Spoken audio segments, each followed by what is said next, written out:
포수기 관중을 추천한 이야기 했습니다. 그리고 그 황공이 관중을 과거의 원한을 잊고 외거 불피 구조, 예, 기억하십시오. 훌륭한 고사성어이자 또 명언입니다. 조직의 리더들 항상 이런 좋은 말씀들을 머릿속에 담아두고 가슴속에 새겨두고 조직원들이 이끌게 되면은 훌륭한 조직을 이끌 수가 있습니다. 모두가 인재가 될 수가 있습니다.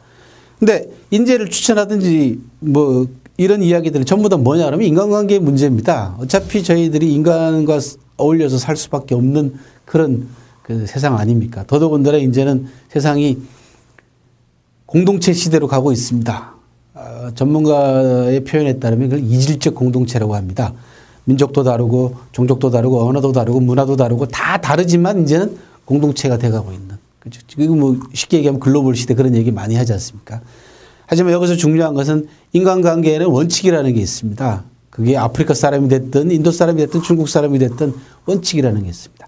사기는 바로 그런 인간관계에서 가장 필요한 원칙이라는 부분들을 제시해주고 있기 때문에 훌륭한 역사책이라고 말씀을 드리는 겁니다. 우리 그런 얘기 많이 하지 않습니까? 로만, 법만 있고 룰은 없다. 그런 얘기를 많이 하는데 한국 사회의 병폐 가운데 하나가 바로 그겁니다. 오로지 법만 있고 그 법을 지키려고 하는 룰이 없다는 얘기입니다. 그러니까 그 지도층들이 솔선수범하지 못하고, 그죠? 그 룰을 어기는 겁니다. 그 법을 교묘하게 이용해가지고 치부하거나 사용을 채우는 그런 일들이 수시로 벌어지고 있는 게 바로 그런 부분들입니다. 그게 인간관계의 원칙이라는 겁니다. 인간관계의 원칙은 뭡니까? 한 인간으로서 자기 자신의 원칙을 세우는 거하고 일맥상통합니다. 내가 원칙을 먼저 세워서 지켜야 됩니다. 나 자신부터. 자기 계획이 제일 중요하다는 말씀을 드리고 싶습니다.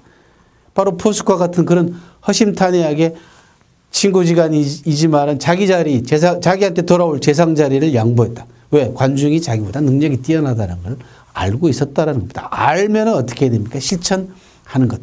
이게 그 옛날 사람들이 얘기했던 지행합일이라는 겁니다. 지식과 행동이 하나로 합쳐져야만이 세상이 건전한 세상이 될 수 있고 좋은 세상이 될 수가 있는 겁니다.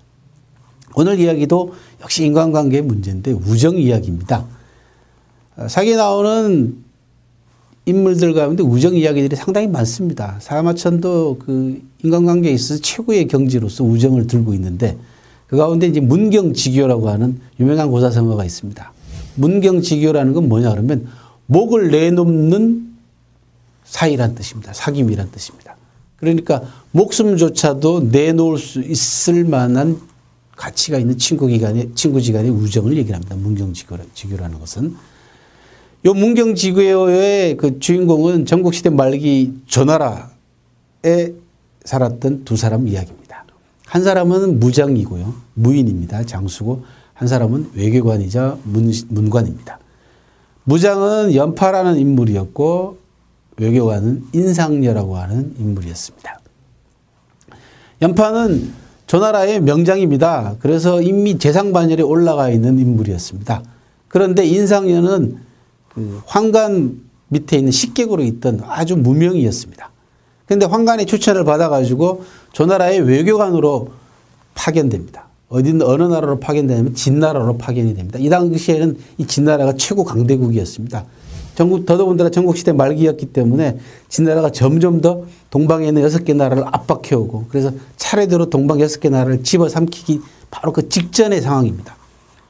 조나라가 굉장히 위기 상황에 몰려 있는 겁니다. 조나라의 그 귀중한 보물인 그 화시벽이라고 하는 옥이 있습니다. 세상에서 내려오는 전해져 내려오는 그 옥 가운데서도 최고의 옥이 이제 화시벽이라는 옥인데 그 옥을 조나라가 우연히 얻게 됐습니다. 그 옥이 있다는 얘기를 듣고는 진나라 소왕이 우리나라 성 12개를 줄 테니까 그 옥하고 바꾸자라고 제안을 합니다. 조나라 입장에서는 한번 생각해 보세요. 아무리 옥이 귀하다고 해서 욕심이 가득 차 있는 진나라가 천하를 전부 다 합병시키려고 하는 야심을 가지고 있는 진나라가 자기네 땅 12개, 성 12개를 떼어줄 리가 있겠습니까? 분명히 이건 조나라를 그 요즘식으로 하면 간을 보려고 하는, 그죠? 떠보려고 하는 수작이단 말이죠. 그렇다고 해서 안 응할 수도 없는 노릇이고 무시할 수도 없는 노릇입니다. 자, 이 일을 어떻게 하면 좋겠냐 할 때 바로 환관 한 사람이 자기 식객으로 있던 인상녀를 조나라 왕에게 추천합니다. 그래서 인상녀가 진나라로 외교관으로 가게 됩니다. 가서는 옥을 바치니까 진나라 왕이 옥을 어루만지면서 아, 과연 천하의 보물이구나. 그러면서도 성 이야기는 하나도 꺼내질 않는 거죠. 그러니 순간적으로 인상녀가 알아챘습니다. 아, 진나라가 성을 떼줄 마음이 전혀 없구나. 그렇게 해서 인상녀가 기지를 발휘합니다. 그 기지가 뭐냐 그러면 옥 잠깐 달라고 얘기를 합니다. 왜? 옥에 하자가 있습니다. 하자란 단어가 바로 여기서 나옵니다. 우리가 샀던 물건에 약간의 뭐 흠이 갔다든지 문제가 발생한 거 이렇게 상품에 하자가 있다라고 얘기하지 않습니까? 바로 그 하자가 틈이라는 뜻입니다. 흠이라는 뜻입니다. 약간의 금이 가거나 했던 흠, 이런 부분을 하자라고 합니다. 한자로. 하자가 있으니까 잠깐 달라고 얘기를 합니다. 그러니까 왕이 그래? 그러면서 자기도 모르는 사이에 인상녀에게 옥을 넘겨줍니다. 그러니까 인상녀가 그 옷을 받아 들고는 진나라 궁궐의 궁실의 그 기둥에 몸을 기대서고는 진나라 소왕을 협박을 합니다. 닷새 동안 목욕 제기하고 이 옥을 다시 받아가시오. 그렇지 않으면 이 자리에서 내가 옥을 깨버리고 혀를 깨물고 자결 하겠다. 라고 얘기합니다. 그리고 왜 12개 성 안 주냐. 이 자리에서 약속해라. 라고 얘기합니다. 깜짝 놀랐죠, 소왕이. 그러니까 인상녀의 기세를 보아하니 정말 그럴 것 같거든요. 또 옥이 깨지는 것도 싫잖아요. 그죠? 얼마나 탐내던 옥인데. 그렇게 해서 또 적당히 상황을 얼버무립니다. 알았다. 12개 성 준다. 그리고 닷새 후에 내가 목욕 제기한 다음에 닷새 후에 받겠다. 라고 얘기합니다. 그리고 인상녀는 옥을 들고 자기 숙소로 돌아가서 자기를 수행했던 사람을 시켜가지고 몰래 밤에 옥을 조나라로 돌려보냅니다. 자기 나라로. 거기서 나온 유명한 고사성어가 완벽기조라는 겁니다. 완벽이라는 단어가 여기서 나옵니다. 우리가 완벽한 인간, 완벽하다는 얘기 나오죠. 바로 그게 완벽입니다. 완전할 완자에다가 옥을 뜻하는 벽입니다. 옥을 완전하게 온전하게 가지고 조나라로 돌아갔다는 얘기입니다. 완벽기조고 완벽이라는 단어의 탄생이 여기서 나왔습니다. 닷새 후에 목욕 제기하고 나가보니까 인상녀 옥이 없는 거죠. 옥이 없습니다. 그러니까 진나라 왕이 얼마나 화가 났겠어요. 인상녀를 죽이려고 하다가 인상녀의 그 늠름한 기상, 그리고 인상녀가 이치를 조목조목 따져가지고 항의를 하니까 아, 조나라에 인재가 있구나. 그래서 인상녀를 결국 살려서 보냅니다. 그래서 옥을 완벽하게 보존해가지고 조나라로 돌아오는 완벽기조의 주인공이 인상녀인데, 자, 돌아오니까 얼마나 외교관으로서 훌륭한 역할을 수행했습니까? 그렇게 해서 인상녀가 초고속 승진합니다. 그리고 또 다른 외교 문제도 또 훌륭하게 풀어냅니다. 그래서 또 승진합니다. 불과 몇 년 사이에 인상녀가 수십 년 동안 명장으로서 역할을 하면서 간신히 재상 자리에 올라온 연파하고 같은 반열에 올라서게 되어버립니다. 그러니까 단순한 성격의 무장이었던 연파가 화가 나는 거죠. 그것도 외교관, 자기가 볼 때는 외교관이 입만 놀려가지고 출세한 거 아닙니까? 쉽게 얘기하면은, 단순하게 보자면은. 그래서 막 그 연파가 주변 사람들한테 막 화를 냅니다. 내가 인상녀를 만나기만 하면은 가만 안 두겠다라는 식으로. 그래서 인상녀가 혹시나 연파하고 부딪힐까 봐서. 그 당시에 이제 관리들이 그 비슷한 지역에 몰려 살지 않습니까? 혹시나 연파하고 부딪히지 않을까 해가지고 마차를 타고 가다가도 연파가 보이면 마차를 얼른 돌려가지고 딴 길로 가고 그랬습니다. 그걸 이제 회차라고 얘기하는데 그 당시 조나라 수도였던 한단이라는 곳에 가보면요. 그 인상여가 마차를 돌렸던 골목이 남아 있습니다. 그걸 회차항이라고 합니다. 역사가 이제 이래서 재밌습니다. 그런데 맨날 피하는 건 조정에서도 가능하면 연파하고 안 마주치려고 애를 씁니다. 인상여가.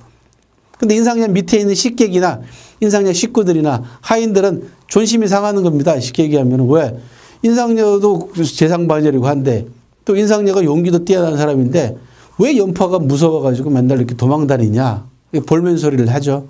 그러니까 인상여가 자기 식구들과 식솔들한테 이런 얘기를 합니다. 내가 내 목숨도 두려워하지 않고 진나라까지 가가지고 강대국인 진나라한테 가가지고 용기 있게 당당하게 맞서가지고 진나라 왕 앞에서 내가 큰 소리 친 사람이다. 그런데 내가 연파가 뭐가 무서워서 피해 다니겠냐. 지금 위기에 처해 있는 조나라에서 나하고 인상여하고 싸우게 되는 날에는 어떻게 되겠느냐. 나라가 조정의 기강이 엉망이 되지 않냐. 그러니까 내가 피하는 거다. 일부러 피하는 것이다. 만약에 무장인 연파하고 문관인 내가 싸워가지고 서로 조정이 분란을 일으키게 되면 진나라가 쳐들어와서 조나라가 큰 위기에 몰릴 거 아니냐. 그래서 내가 피하는 것이지 무서워서 피하거나 그런 거 아니다. 라고 얘기합니다. 이 이야기가 연파의 귀에 들어갑니다. 무장 연파 귀에 들어가니까 연파가 가슴을 치고 반성을 합니다. 그렇게 해서 우통을 벗고요. 그 당시에는 누구에게 사과를 하거나 죄를 인정할 때는 이 우통을 벗습니다. 그리고 가시나무를 지고 갑니다. 그래서 인상여를 찾아와가지고 내가 당신의 진정한 뜻을 몰라봤다. 미안하다. 정식으로 사과한다. 해서 사과를 합니다. 그로부터 두 사람의 사이가 문경지교의 우정을 나누게 되는 겁니다. 두 사람 모두 어떤 절박한 상황이 닥치게 되면 자기 목숨을 내놓을 만큼 서로를 위해서 훌륭한 우정을 나눴던 그런 이야기입니다.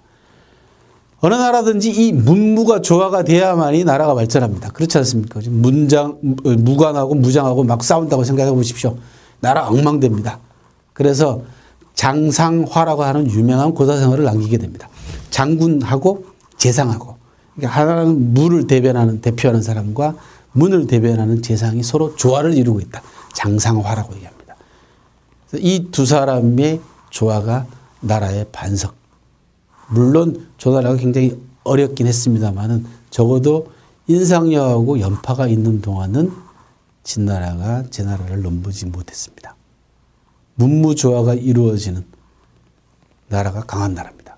이 문무의 조화를 가장 잘 보여주는 고사성어가 연파와 인상여의 문경지교라는 고사성어다라는 말씀입니다.